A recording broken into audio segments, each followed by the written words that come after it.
அந்த 2 குழந்தையும் அவங்க ஆன்ட்டி தான் வளர்த்தாங்க. அந்த ஆன்ட்டி இந்த குழந்தைங்கள ரொம்ப பாசமாக பார்த்துக்கிட்டாங்க. ராணி இறந்த கொஞ்ச நாள் கழித்து ராஜாவும் 2வது கல்யாணம் பண்ணிக்கிட்டாரு. ஆனால் அந்த 2வது கல்யாணம் பண்ணிக்கிட்டு வந்தவங்க இந்த நாட்டை கைப்பற்றணுன்ட்டு சூழ்ச்சி செய்ய ஆரம்பித்தாங்க.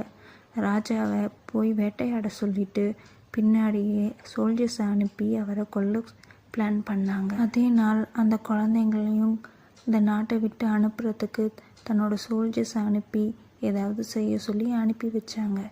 அன்றைக்கி ராத்திரி எப்பயும் போல் அந்த பசங்களுக்கு ஆன்ட்டி சாப்பாடு போட்டு படுக்க வச்சாங்க. அப்போ திடீர்னு ஏதோ நடக்க போகுதுன்றது புரிஞ்சுக்கிட்டு அவங்க எல்லாத்தையும் காவலுக்காக முடிச்சுக்கிட்டே இருந்தாங்க. கொஞ்ச நேரத்தில் ஏதோ நடக்க போகுதுன்னு தெரிஞ்சுக்கிட்டு அவங்க உயிரை கொடுத்து குழந்தைங்கள தப்பிக்க வச்சுட்டாங்க. குழந்தைங்களும் காட்டில் ஓட ஆரம்பிச்சிட்டாங்க. சின்ன வயசில் அந்த டிராகனால் தூக்கிட்டு வரப்பட்ட குழந்தை அந்த பையன்றதுனால அந்த பையனோட அப்பாக்கிட்டே போகலான்னு அந்த குழந்தைங்க